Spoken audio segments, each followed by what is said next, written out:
നമ്മളിന്ന് ഡിസ്കസ് ചെയ്യുന്നത് തേർഡ് സീരീസിലെ മൊഡ്യൂൾ 3 മൊഡ്യൂൾ 4ലെയും ചില ഇമ്പോർട്ടൻ്റ് ടോപ്പിക്സാണ്. അതിൽ തേർഡ് സീരീസിൽ നമ്മൾ പഠിക്കാനുള്ള മൊഡ്യൂൾ 3യും മൊഡ്യൂൾ 4ഉമാണ്. അപ്പോൾ ഈ രണ്ട് മൊഡ്യൂളുടെയും പ്രധാനപ്പെട്ട പോയിൻറ്റുകൾ സംസാരിക്കുന്നുണ്ട്. പക്ഷേ ഇത് മാത്രം പഠിച്ചാൽ നിങ്ങൾക്ക് മാർക്ക് കൂടുതൽ ലഭിക്കണമെന്നില്ല. എന്നിരുന്നാലും നമ്മുടെ രണ്ട് മൊഡ്യൂളിൻ്റെയും ഒരു ഇമ്പോർട്ടൻ്റ് ടോപ്പിക്സ് എന്നുള്ളൊരു കോൺസെപ്റ്റിലൂടെ നമുക്കൊന്ന് കടന്നു പോകാം. ഒന്നാമത്തത് CPM ആൻഡ് PERT ആണ്. CPM ആൻഡ് PERTൽ നിങ്ങൾ CPM അതേപോലെ PERTുമായി റിലേറ്റ് ചെയ്തിട്ട് കുറേ ടേംസ് പഠിച്ചിട്ടുണ്ട്.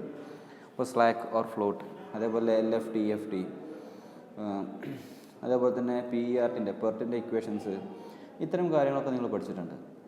പിന്നെ അതിൻ്റെ കമ്പാരിസണൊക്കെ മനസ്സിലാക്കിയിരുന്നു. CPM PERT തമ്മിലുള്ള കമ്പാരിസണൊക്കെ നമ്മൾ മനസ്സിലാക്കിയതാണ്. അപ്പോൾ ആ ഭാഗങ്ങളിൽ കൃത്യമായിട്ടുള്ളൊരു ഐഡിയ നിങ്ങൾക്ക് വേണം. അവിടുന്ന് എന്ത് ചെയ്യും, ചോദ്യങ്ങൾ ചോദിക്കും. അതേപോലെ തന്നെ അതായത് CPM PERT ഞാൻ കോമൺ ആയിട്ട് സംസാരിക്കുന്നത്, ജനറലിയാണ് സംസാരിക്കുന്നത്. അപ്പോൾ നിങ്ങൾ എന്ത് ചെയ്യുക, അതിൻ്റെ ടോട്ടലി ഞാൻ ഈ പറഞ്ഞ കാര്യങ്ങളൊക്കെ ഒന്ന് മനസ്സിലാക്കുക. പിന്നെ ക്വാണ്ടിറ്റേറ്റീവ് ടെക്നിക്സ് മനസ്സിലാക്കണം. ക്വാണ്ടിറ്റേറ്റീവ് ടെക്നിക്സ് എന്ന് പറഞ്ഞാൽ നമുക്കറിയാം CPM PERT എന്നുള്ളത് പ്രൊജക്റ്റ് മാനേജ്മെൻറ്റ് ടെക്നിക്കാണെങ്കിൽ ക്വാണ്ടിറ്റേറ്റീവ് ടെക്നിക്സിൽ വരുന്നതാണ് ലീനിയർ പ്രോഗ്രാമിംഗ് പ്രോബ്ലം, അതേപോലെ തന്നെ least cost method, Vogel's approximation method, then north west corner rule, game theory, ഇത്തരം കാര്യങ്ങളൊക്കെ ക്വാണ്ടിറ്റേറ്റീവ് ടെക്നിക്സ് റിലേറ്റ് ചെയ്തിട്ടുള്ള ടോപ്പിക്സാണ്.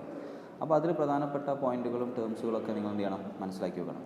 പിന്നെ മൊഡ്യൂൾ 4 സംസാരിക്കുകയാണെങ്കിൽ, ഇത് മൊഡ്യൂൾ 3 ആണ് ഇപ്പോൾ രണ്ടും നമ്മൾ ഡിസ്കസ് ചെയ്തത്. മൊഡ്യൂൾ 4 സേഫ്റ്റി പാരാമീറ്റേഴ്സ് മനസ്സിലാക്കണം. സേഫ്റ്റി പാരാമീറ്റേഴ്സ് മീൻസ് അപ്പോൾ നമ്മൾ സിവിയറിറ്റി റേറ്റ്, അങ്ങനെ കുറച്ച് ഫസ്റ്റ് നമ്മൾ ആ ടോപ്പിക് 4ാമത്തെ മൊഡ്യൂൾ തുടങ്ങുന്നതിന് മുന്നേ തന്നെ കുറച്ച് ടേംസുകൾ നമ്മൾ പഠിച്ചിരുന്നു അല്ലേ. ഇൻസിഡൻറ്റ് റേറ്റ്, സിവിയറിറ്റി റേറ്റ്, അങ്ങനെ പറഞ്ഞിട്ട് കുറച്ച് റേറ്റുകൾ നമ്മൾ പഠിച്ചിരുന്നു. അപ്പോൾ അതിൻ്റെ ഇക്വേഷൻസും അതെന്തിനാണെന്നുള്ളതൊക്കെ കൃത്യമായിട്ട് എന്ത് ചെയ്യണം, മനസ്സിലാക്കണം. അതേപോലെ തന്നെ ഓൺട്രപ്രണർഷിപ്പ് സ്റ്റാർട്ട് ചെയ്യുന്ന സമയത്ത് നമ്മൾ ആ വെഞ്ചറിനെ സാരമായി ബാധിക്കുന്ന ഫെയിലിയേഴ്സിൻ്റെ ഫാക്ടേഴ്സ് നമ്മൾ ഡിസ്കസ് ചെയ്തിരുന്നു. അതൊക്കെ ഒന്ന് മനസ്സിലാക്കുക. അതേപോലെ തന്നെ 4 E's കൃത്യമായിട്ട് ഇതിൻ്റെ കോൺസെപ്റ്റ് മനസ്സിലാക്കണം. അതുപോലെ തന്നെ ഫാക്ടറി ആക്ടിനെ സംബന്ധിച്ച് നമ്മൾ ഡിസ്കസ് ചെയ്തതാണ്. അപ്പോൾ അതിൻ്റെ നോട്ട് തരും. പക്ഷേ എന്നിരുന്നാലും ഫാക്ടറി ആക്ടിനെ പറ്റിയുള്ള കൂടുതൽ കാര്യങ്ങൾ നിങ്ങൾ എന്ത് ചെയ്യണം, ഒന്ന് നെറ്റിൽ സെർച്ച് ചെയ്യണം.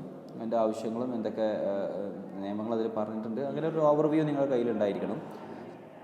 ഇപ്പോൾ ഫാക്ടറി ആക്ട് പ്രധാനപ്പെട്ട ഒന്നാണ്. എന്തിനാണ് ഫാക്ടറി ആക്ട് കൊണ്ടുവന്നത് എന്നുള്ളതൊക്കെ നിങ്ങൾ മനസ്സിലാക്കണം, അതിൻ്റെ പർപ്പസ് എന്താണെന്നുള്ളത്. അതേപോലെ തന്നെ ഓൺട്രപ്രണർഷിപ്പിനെ സംബന്ധിച്ച് സംസാരിക്കുകയാണെങ്കിൽ ഓൺട്രപ്രണർഷിപ്പിലെ പ്രധാനപ്പെട്ട ചില ഭാഗങ്ങളുണ്ട്. ഇപ്പോൾ MSME, TBI, അങ്ങനത്തെ കുറച്ച് കാര്യങ്ങളുണ്ട്. അത് നിങ്ങൾ എന്ത് ചെയ്യണം, കൃത്യമായിട്ട് അതിൻ്റെ കോൺസെപ്റ്റ് മനസ്സിലാക്കണം. അതേപോലെ തന്നെ ഓൺട്രപ്രണർഷിപ്പിനെ ഫിനാൻഷ്യലി സപ്പോർട്ട് ചെയ്യുന്ന ഒരുപാട് ഇൻസ്റ്റിറ്റ്യൂഷൻസ് ഉണ്ട്. അതേപോലെ തന്നെ ടെക്നിക്കൽ ബിസിനസ്സിനെ സപ്പോർട്ട് ചെയ്യുന്ന കുറേ ഇൻസ്റ്റിറ്റ്യൂഷൻസ് ഉണ്ട്. അപ്പോൾ അതൊക്കെ കൃത്യമായിട്ട് എന്ത് ചെയ്യാം, മനസ്സിലാക്കുക.